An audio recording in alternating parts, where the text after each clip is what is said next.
Yes, I want to show some of the institutions I've worked with within the Netherlands besides the university. So I'm also an advisor. I have advised our Ministry of Education, Science and Culture, also the municipality of Amsterdam, which I'm a resident of, also the Ministry of Social Affairs and Employment, and I've had the great privilege to work with UCLA. It's the #1 public university of the United States. Then also the other university I was talking about, the University of Amsterdam. As you can see, you might think, oh, this is not what Dutch people look like. I am Surinamese. That's a country in South America that was a former colony of the Netherlands that also emphasizes why diversity and inclusion is so important, because we deal also with a lot of migration that I embody myself. And then also I've been part of a leadership program in the University of Bloemfontein in South Africa, which also a really good partner of us. That is my career. So I will take you now on something about myself. In my spare time, I'm kind of a nerd, and I like nerdy things, so I write books. This is 3 projects I'm working on right now. This left one, it stands for C is for colonialism. In the Western world, colonialism is a fundament of how the societies work, and what is my duty is to present it in a very simplistic way, but not undermine its complexities. So what I want to do is make sure that everybody can understand it and make it workable. Then the next one, this is a little bit more academic. So as we know, we're talking about diversity and inclusion, but if you look on the shadow side of diversity and inclusion, you also find racism. Racism is a very deep history, especially in Europe and in Western countries, and it's imperative that we understand it for what it is, so that we can make it workable and work together to a better future. Then also in my spare time, and some of the faculty and the staff has seen it before, I walk around with my camera a lot. I'm working on a photo book right now of Suriname in a post-colonial context that will tie back to the country that I live in.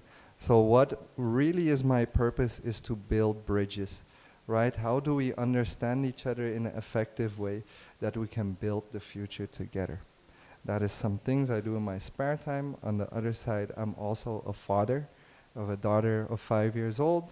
My wife is from the US, she is Mexican.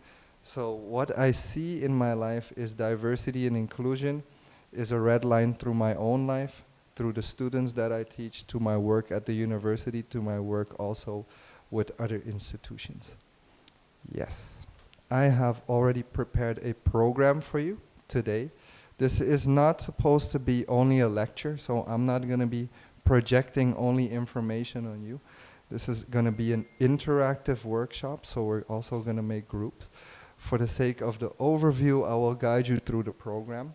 So we're going to start with an introduction. I also notice we're a little bit behind on time, but we will adapt and make it fit in the program. We will start with an introduction, so everybody's also going to interact.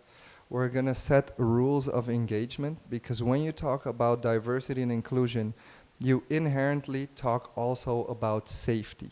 Safety is paramount for every institution and for every educational institution when there are students, employees, and so forth. After that, we're going to create a fundament. So how do we understand diversity and inclusion in a way that we can work with it? What is happening right now in the West, everybody is confusing diversity for inclusion, inclusion for many other things, which make it really hard to work with if everybody has different definitions. So we will set the definitions for diversity and inclusion, and then we're going to go in a workshop about D&I and policy. So D&I stands for diversity and inclusion, and we're going to take a deep dive into policy. Then we have a little bit of a break, and then along the way we'll go to the topics of equity and equality. This is really important if we want to make diversity and inclusion practical. Then we have a workshop part. And after the lunch, we're going to talk about intersectionality and positionality. This is the basic categorizations of diversity and inclusion. This will show all the handles that we need to assess our data from our students, from our employees, from our academic staff, and so forth.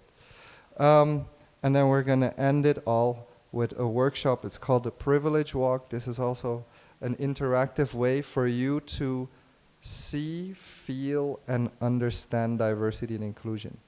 What is always my approach to diversity and inclusion is that it's not only a scientific academic matter. This is also a lived experience. So I'm not only going to academically engage with you, but I'm also going to engage with you from a lived experience. What are the feelings? What are the emotions? Because this forms the journey of every student and therefore also every academic staff. We all started as students in some way. And I find it a beautiful opportunity to present this to you. And then after, we're going to strategize everything that we took from the workshops. Within the workshops, you will also produce your own views. I am of meaning that we are with a lot of people. Everybody has their own expertise, their own lived experience, and that is how we make the full picture of diversity and inclusion. All right.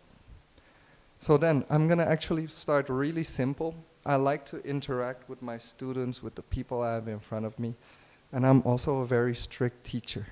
So when I ask questions and nobody responds, I oftenly point to the people that do not look at me. And so I have a question then for you. What does diversity mean for you? And does anyone want to give a answer to that from the room? Who can give an answer to me what diversity means for you? And again, I want to make an emphasis on this. There is no right or wrong answer. We're going to get to all the technicalities and all the definitions later, but just understand there's no pressure for a right or wrong answer. We see in the full diversity, it can mean everything for anyone. It means something for person A, but it can mean something totally different for person B. So who wants to give an idea? What does diversity mean for you? And as I told you, if nobody answers, I will point at people. Yes. Anyone? What does diversity mean for you? Do you mean diversity in education or in general? In general. В общем он имеет разнообразие. So it means diversity in higher education means participation of everyone and in each processes of higher educational processes. В сфере образования всех людей, вне зависимости от расы, от этнической принадлежности, от религии, религиозной принадлежности, от пола, национальности, физического статуса, социального статуса и каких-то других особенностей. Wow. You almost named everything from my presentations. Thank you. Thank you so much. So it is clear that diversity is a full breadth of what we deal with in the world, right?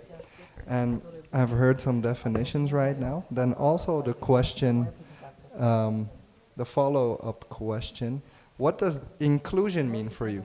Because oftenly what we see is diversity and inclusion are mixed up together.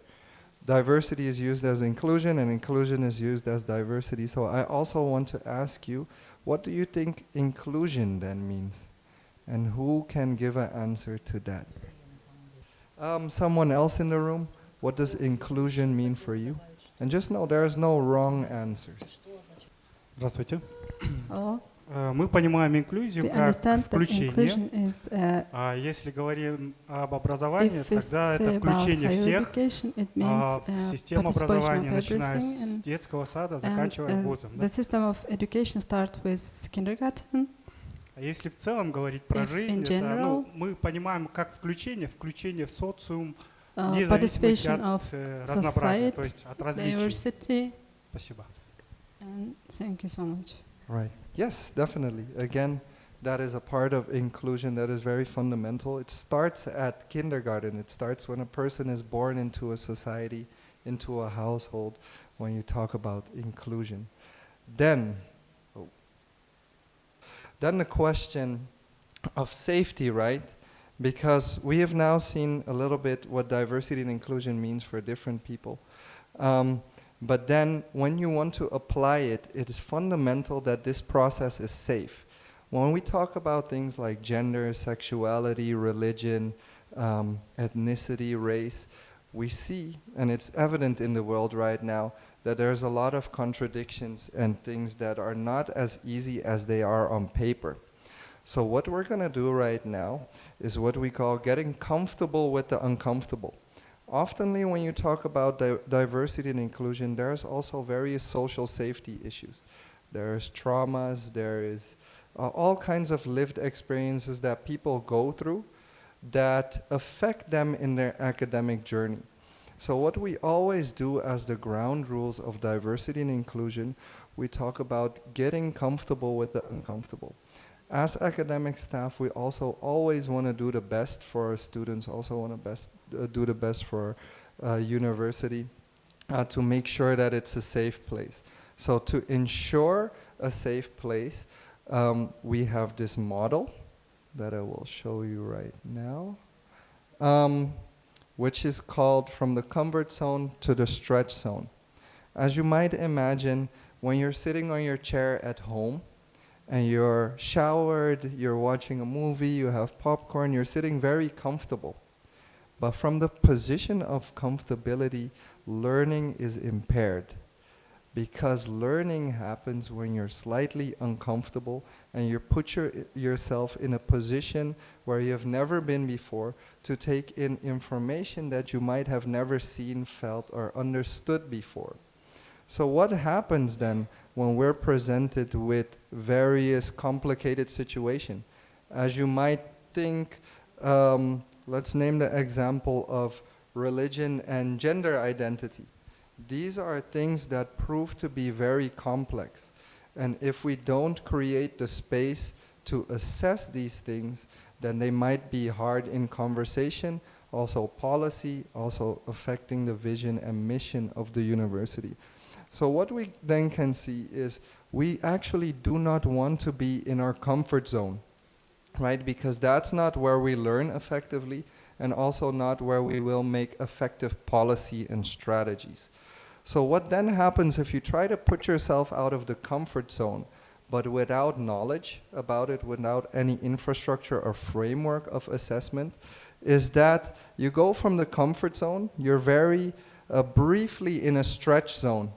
But then, because there is no knowledge, there is no infrastructure, you get into a panic zone. And in the panic zone, things spiral out of control, right? So if you look at the individual approach to this, to learning, the best way of learning happens in the stretch zone. So what you also want to do, let's say a student or a staff member or an international partner comes to you with a very complex case, right?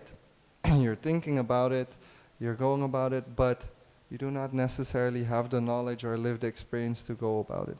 Then you end up in the panic zone. But what you then want to do is also acknowledge that when you're in the panic zone, when you don't understand the situation, it is good to go back to your stretch zone.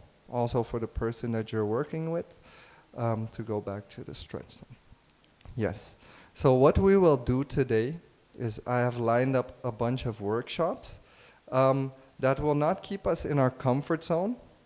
We might also go to the panic zone, which is fine, right? We do not have all the answers, but it is imperative that even if we go to the panic zone, that we go back together to the stretch zone where we all can learn from these experiences.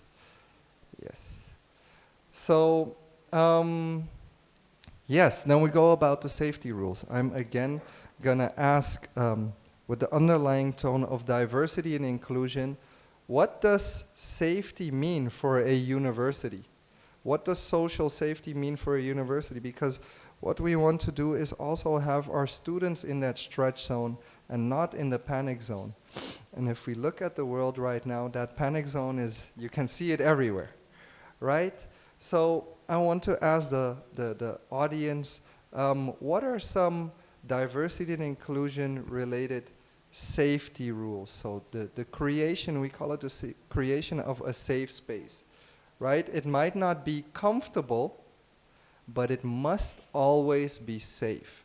To run a university, from the day that students come into our university till the day they graduate or want to pursue a career in academia, they should be safe. We say safe, but not comfortable. You can be uncomfortable, but still safe. So may I ask the audience, what are some safe space rules that you think are very important when we talk about the complexities that diversity and inclusion can bring? Anyone?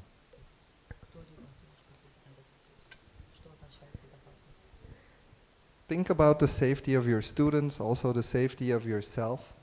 What are some things that are really important to you when you do the job that you must do to ensure safety for everyone in the institution? Yes. Ну, наверное, в первую очередь это комфортная психологическая среда. The first thing is the secure circumstances, safety circumstances,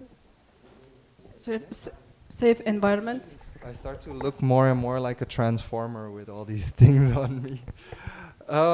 Yes, so again, we ended with your comments.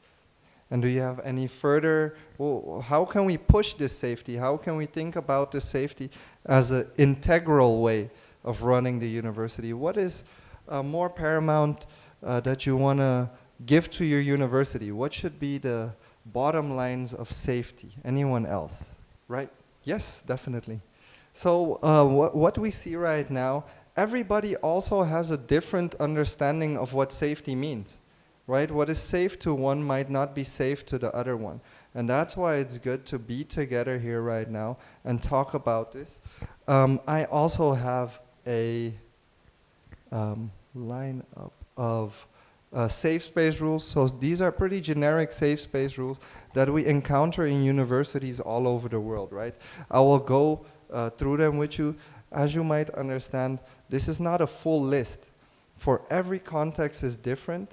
So what I just did, I summed up some of the safety rules that are to be found in every university or in every institution. So if you look at respect, treat everybody with dignity and kindness, that is imperative to Kyrgyzstan. I see you do that very gracefully. It's very beautiful here. Active listening, because listening invokes our ability to feel the perspective, see the perspectives of the other one. So listening is very important. Then also language.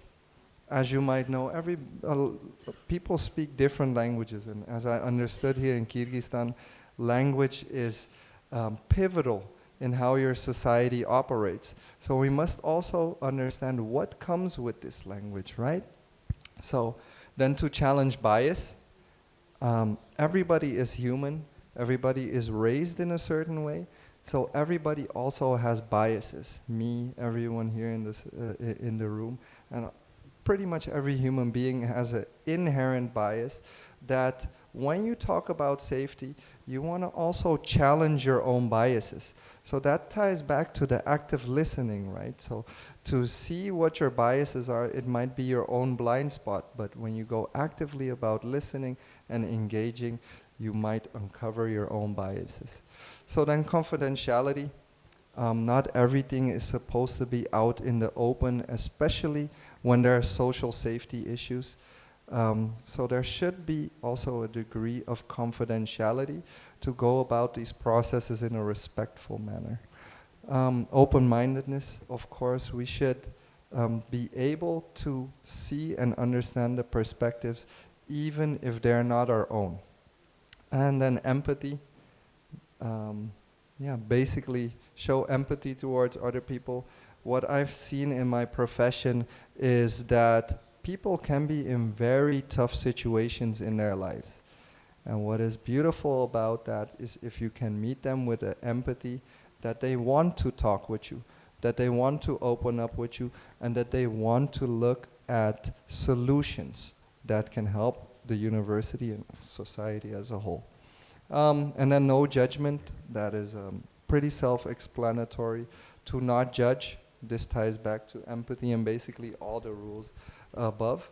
And what we often do when we talk about this, or when we go into social unsafe situations, which happen a lot, as you might imagine with 30,000 students, we got a lot of requests to talk about these topics, but we always mention these points to stay respectful to each other when we engage. Is there any questions about this? No? All right. Then we'll go to the next part, and this is the fun part. So we already asked the question, I already asked the question, so what is diversity? And we see diversity means different things for different people. Then we ask the question, what is inclusion? And we see also a different part of what it means for people. But to build it in a framework that we can base policy of, we must send the fundament of diversity and inclusion in such a way that we can make policy and work off of it. So how we view diversity and inclusion from the theoretical perspective, and I won't bug you with a lot of scientific research, we can look that up ourselves. I want to make it as simple and straightforward as possible.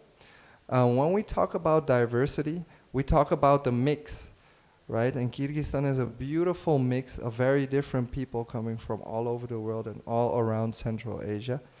And when you talk about diversity, so not inclusion when we only look at the left part here, we talk about getting in, right? Diversity is not a personal aspect. Diversity is a group. Only a group can be diverse. Not a person can be diverse. So when you also from an institutional perspective talk about diversity, you talk about putting it on the agenda. Diversity is something to be put on the agenda to strive for. So how can you reach an optimal diversity? And what we also see that diversity is only a means. What I see when I advise other institutions is that the institutions seek diversity as a goal. Diversity is not a goal because when you achieve a certain form of diversity, it can also not work.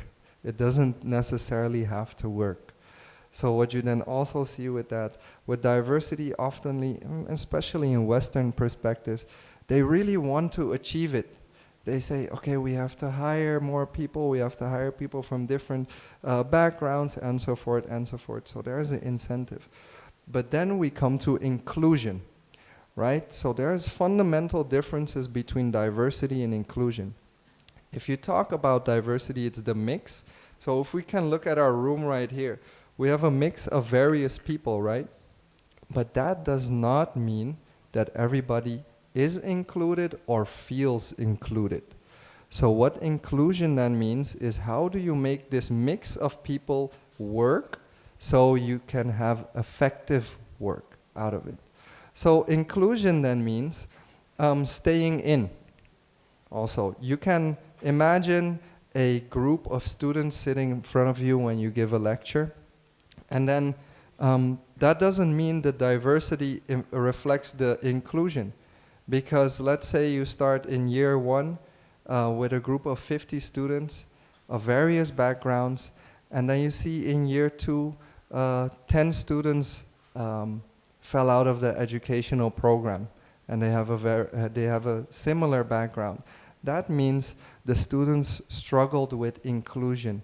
The institution also struggled with inclusion. There was a struggle with staying in. Then also what inclusion means on the side of putting it on the agenda is creating the impact, right? As we said right now that diversity is a means, inclusion is the goal of diversity.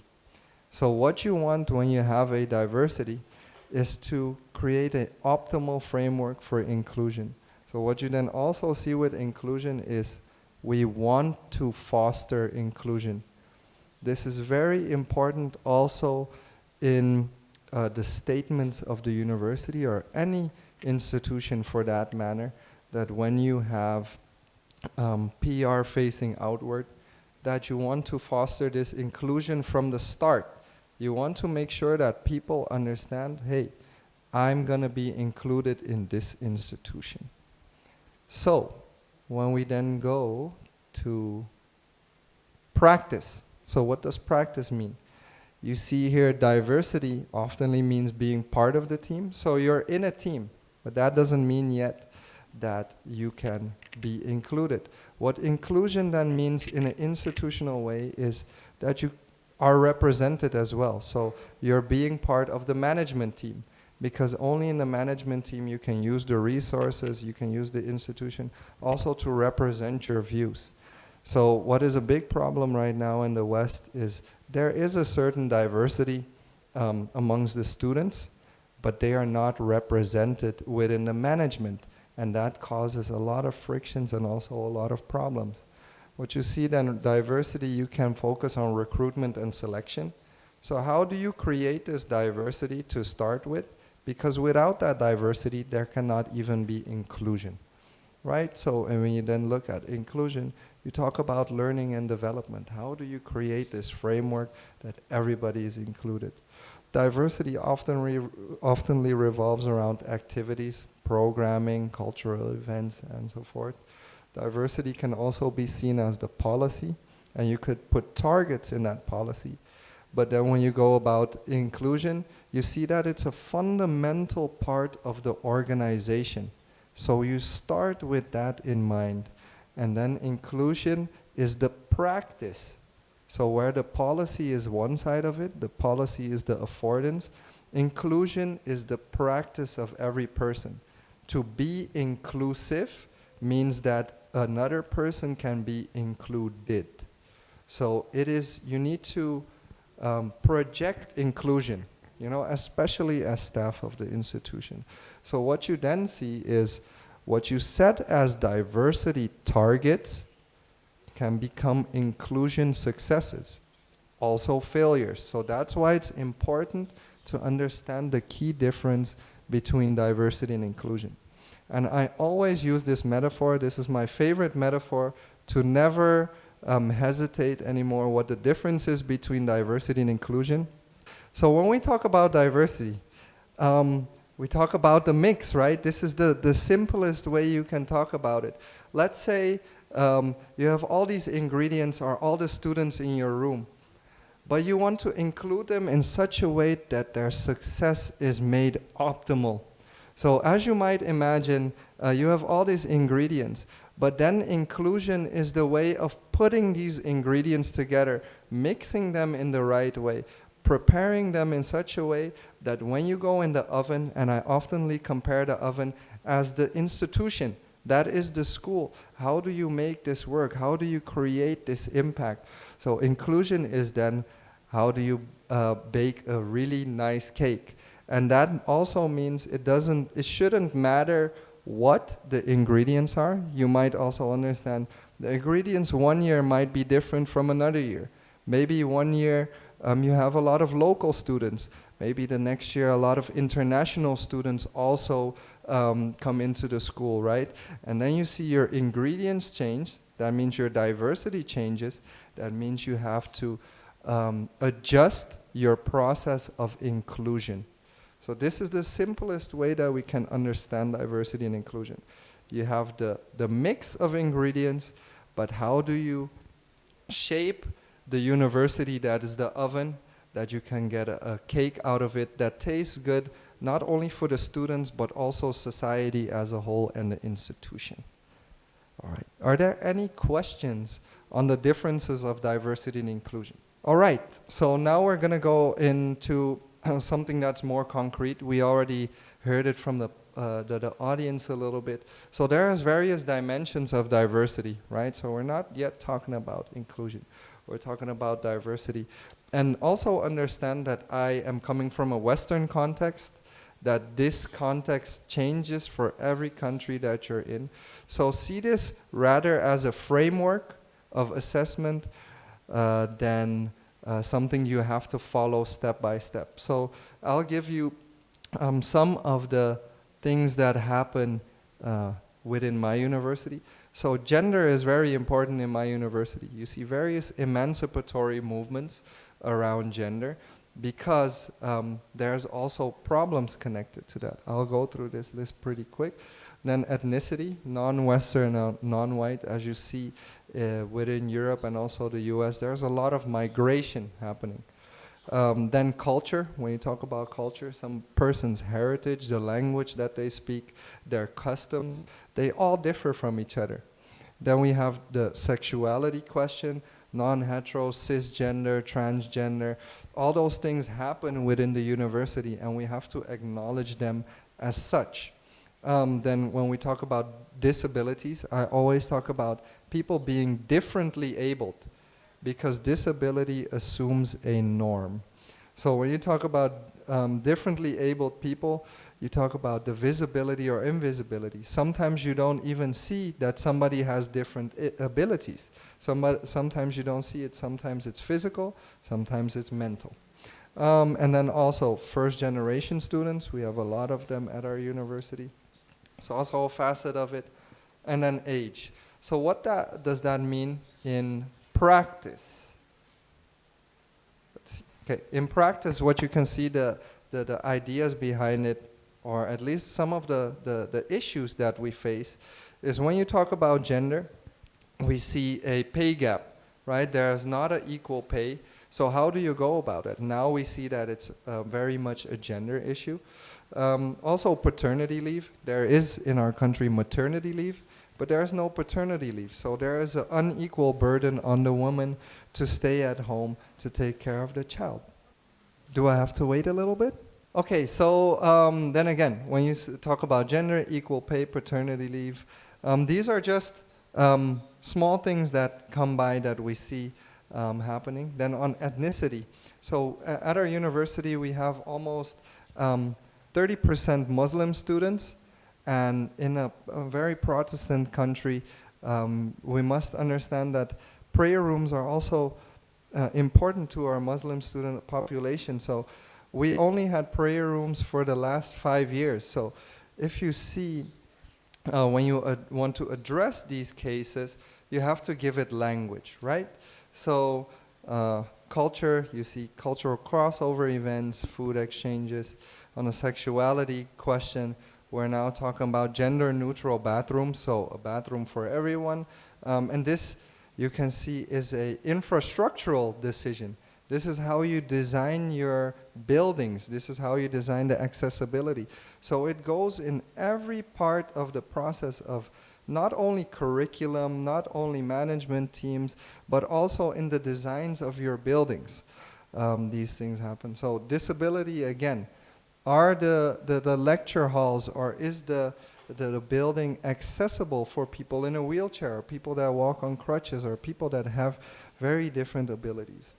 And then again, first generation students have mentoring programs, personal leadership programs, and so forth. And then on age, how do you foster intergenerational conversations? As you might understand, every university is different. Within my university back home, all students are around 18 to 21 when they start.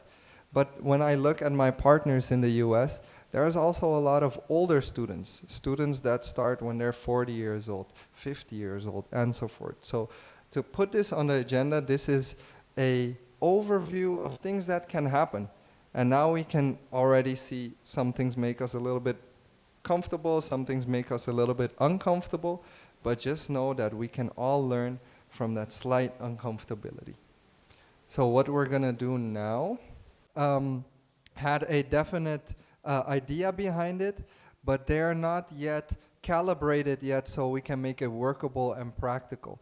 So what we're gonna do right now is I'm gonna give a little bit of information again, with which we can sharpen the ideas that we just put on paper, right? Because you generated a lot of ideas, but how can we go from ideas to, from framework to practical solutions? So with that, I have a question for you. This is the question of colorblind and color brave. This is a metaphor, which basically says, brave, yes. So this is a question to the whole room, and I want to see your hands up, or please leave your hands down if you don't agree. Who thinks that we are all equal? Can I see your hands? Who thinks that we are all equal? And there's no right or wrong answer, please. There's no right or wrong answer. Who thinks we're all equal? Okay. All right. Can I ask someone that put up their hand, why do you think we are all equal? Okay, then the other side of it, who thinks we're not all equal? And what I said, there's no right or wrong answers. We're going to dive into it in a little bit. Who thinks that we're not all equal? Anyone? Please raise up your hands. Who thinks we're not all equal? Okay, yes. Can I ask you, what are your perspectives on that? На русском можно, да? Я считаю, что здесь не все равны, потому как здесь есть профессорско-преподавательский состав и есть административный персонал. И они немного разные в ролях, думаю.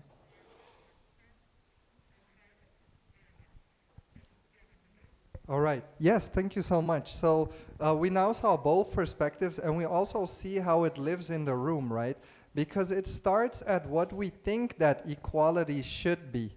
And this is a very also moralistic approach towards diversity and inclusion. And what we're going to go now is build a framework of understanding around it. So what happens when you say you're colorblind, this is a metaphor, it's not really colorblind, you can still see color for that matter. But colorblind says we're all equal, right? It doesn't question anything. Oh, everybody is human. But what a backlash of saying the colorblind approach, the we're all equal approach is that we might not acknowledge the differences or the struggles that we individually have. So what then happens if you say, oh, I'm colorblind, and let's say you want a board meeting and you want to increase gender inclusivity. If you say we're all equal, then you're not acknowledging the women's struggle, for example, right? If you talk about people from rural areas, if you say, oh, everybody's equal for me, then you assume that everybody should be the same level or have the same experiences in life. But if you look at diversity and inclusion, you see that everybody has different experiences. So what you want to do is acknowledge the differences rather than wipe them away with a moralistic approach of we're all equal. Of course, we have the same human value, but my pants might not fit somebody else's pants, or my background might not be in line with somebody else's background. And that's where all the diversities become visible. So when we talk about equality, and with this metaphor, colorblind and color brave, we see color blindness doesn't see the differences, and color braveness says, yes, I am of a minoritized background, or yes, I am a woman, and then says, I address these aspects that come with that identity. So we then have the idea of equality and equity. What equality means is indeed, okay, we're all equal. Now we saw why that can also not be true. And equity means that every human being has the same value, right? They should be regarded as somebody that has a value and that can add on to what we see as equity. So I have here a picture that highlights, again, metaphorically, like we did with diversity and inclusion. We saw diversity is the ingredients of various experiences within your life, within your identity, and inclusion is how you bake that cake, right? So if you see here on the left, we see 3 different people. And now we're just metaphorically using the height as differences. One person is shorter, relatively shorter than the other ones. One person is in the middle. They can just look over the fence, right? And the third person we see they are well tall enough to see the whole game. And then when you talk about equality, what happens with a equality approach is that you tend to give everybody the same resources or measurements. And the folly behind this is when you don't acknowledge differences, you cannot accordingly make policy or programs that go about these differences. So what you see in an equality approach is everybody is a human and everybody has the right to the same resources. So everybody gets one box. So what you see, everybody gets one box. Does the tall person need that box? Perhaps not, because the tall person can already see over the fence. The tall person can already be in the game. What you see then with the person in the middle, do they need their box? Yes, because they can barely look over the fence, right? And then what you see with the third person, when you go from an equality perspective, the third person does not benefit at all from this resource. So what you see, there's also a large waste of resources in this equality approach.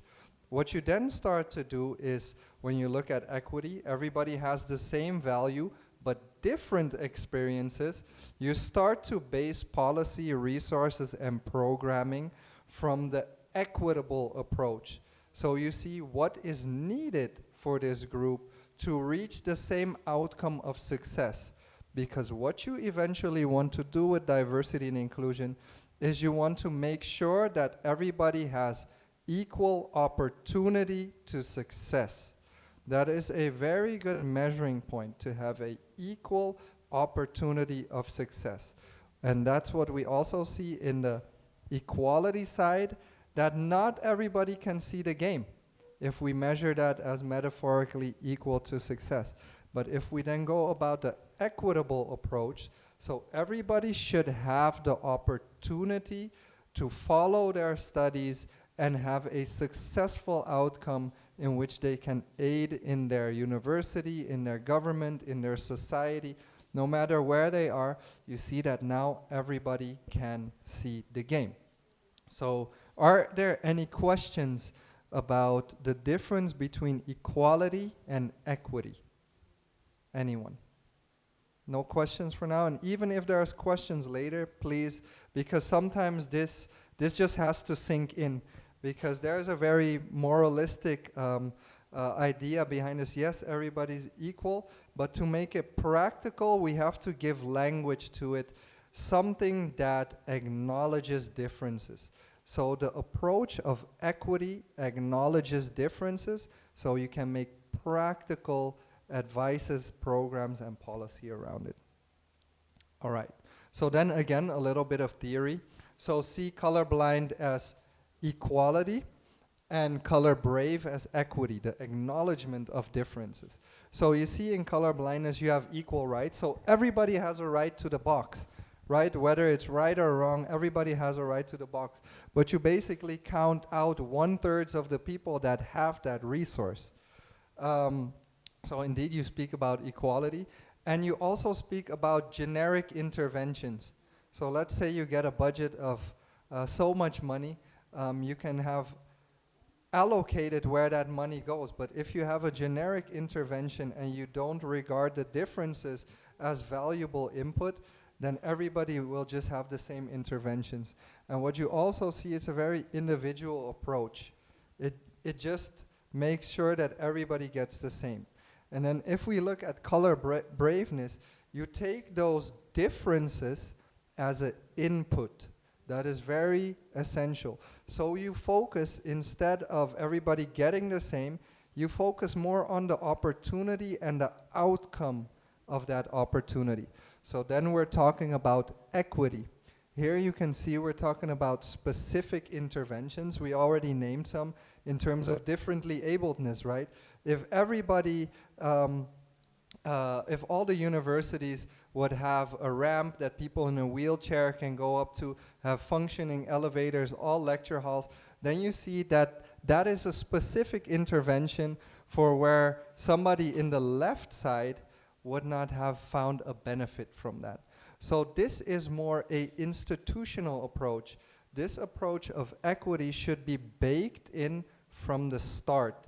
Because once you start looking at the differences as input rather than equal rights, you start to see the differences, and then you can allocate resources, you can build specific policies to aid these people. So please bear in mind, definitely, there is a difference in equality and equity.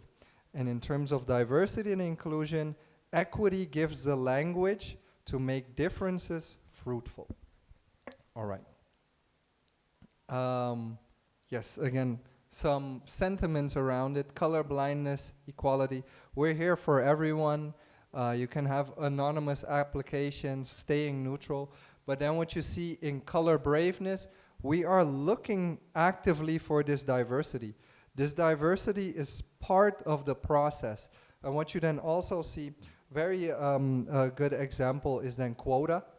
Because we also, at my university back home, we see there's a quota for women, there's a quota for people that are differently able to represent themselves, right? Self-representation is very critical and very important when we talk about the integral process of diversity and inclusion.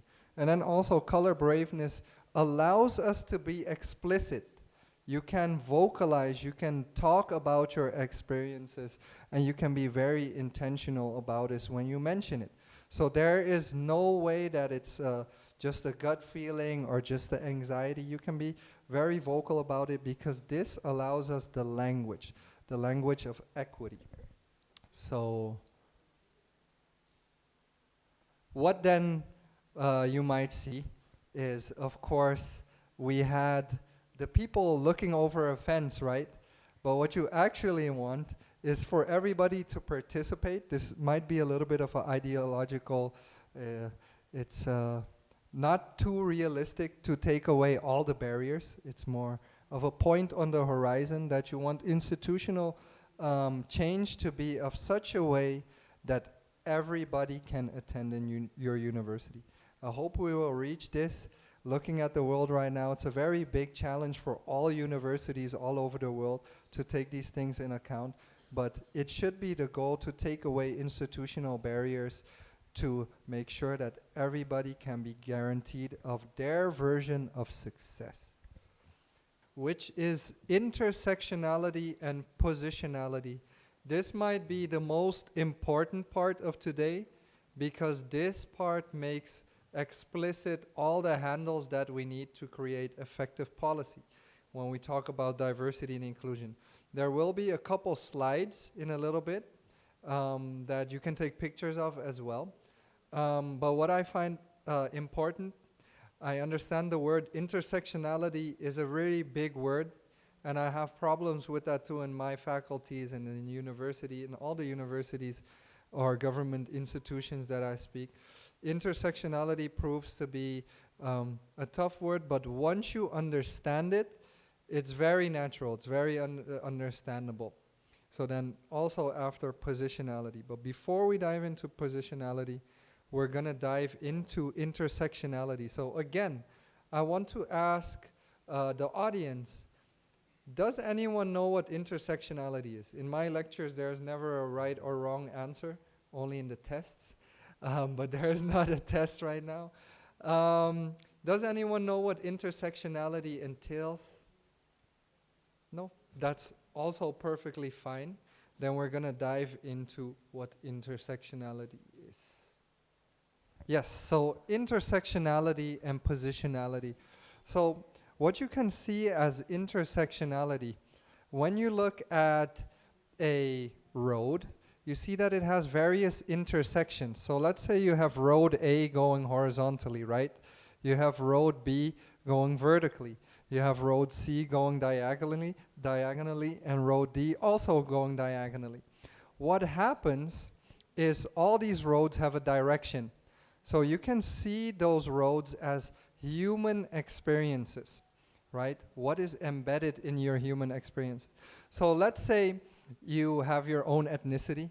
Me, myself, I come from a Surinamese ethnicity. Both my parents are Surinamese. So you can see that as road A, right? So with that ethnicity come various experiences. right? There's maybe religious experience. I know what Suriname looks like. I know what the food tastes like. That comes with that ethnicity. I also know the struggles that are inherent to that ethnicity, right? And then you see the other road. Let's say I'm a cisgendered male. So that is maybe the horizontal road. You see, with being a cisgendered male comes privileges of being a man, effectively. But then also what you see is because I have a certain ethnicity, being a man then involves that I have also backlashes to being a man, right? So if you then see, let's take age. If you take age as the diagonal road of C, then you see I'm very young. That has certain affordances. I can be dynamic, I can go everywhere. But also, when I have a board meeting with my executive board, sometimes when we have guests, they think I'm a student, which I am not. And then also the class, if you take the other way of social economic opportunities. As I said, with my ethnicity came colonization, which means I was defaulted on a lower social economic class historically. So what intersectionality basically says, of all these roads, all these experiences are tied together. They are not individual experiences. They are not separate experiences. These experiences are very much layered. So what intersectionality theory basically says, that when you go about diversity and inclusion, when you talk about gender, you never only talk about gender. Oftenly there's ethnicity involved, there's class involved, there's age involved. So all these facets of these intersections come together in very complex ways. That's why diversity and inclusion without this language becomes very hard to understand. So intersectionality is a pivotal theory that acknowledges, when we were just talking about equity, it acknowledges all the differences of people, and also understand intersectionality is evolving, right? Society never stays the same. History also, the future also. So what you can see here, we're focusing now on intersectionality. You see you have the road of ethnicity. You have gender, age, sexuality, disability, culture, class, and religion. And this is an interpretation. I got this picture just from Google. This is one interpretation of intersectionality. But the theory also evolved. So I made a overview. And if you want to take a picture of this, this basically shows all the most recent forms of intersectionality when you look at the D&I field as an academic field. So you see you have gender. Also, what is shown is the column of privileges, disadvantages, and the explicit discriminations that are tied into that, right? So if you look at gender, you see cisgender male, cisgender female, and then you see transgender people, non-binary people. Effectively, we can see that there is a disadvantage for these people. If we then look at sexuality, we see that the norm, also a statistical norm, is heterosexuality. Then you see that there is a disadvantage to the minoritized. When we talk about LGBTQI+, and then the discriminations that come with these disadvantages. Then also when you talk about religion, and please bear in mind, this is a very European, I filled it in with European standards. So this is also what you see. When you take these intersectionalities, please fill in your own privileges and own disadvantages that are according to the society here in Kyrgyzstan, and also the geopolitical situations and migrational patterns and so forth.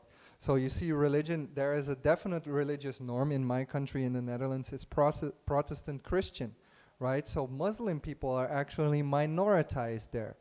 On ethnicity, exactly the same. In the Netherlands, the norm is to be Caucasian white Dutch.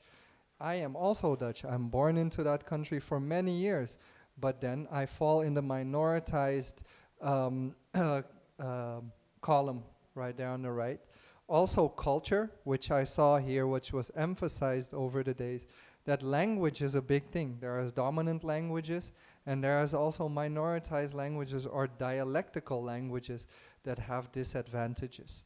If you then look at race, this is also very Western, so privileged Caucasian, and then pretty much everything else gets a form of disadvantages. So you need to fill this in accordance to your country. And then socioeconomic class, physical abilities, mental abilities in terms of differently abledness. That is really important. Then you see also the discriminations are ableism, various forms of ableism. And then when you look at age, you see ageism. So this is an overview that is basically embodied in every person. If you talk about gender, you never talk about gender alone. If you talk about age, you never talk about age alone. If you talk about abilities, you never talk about abilities alone.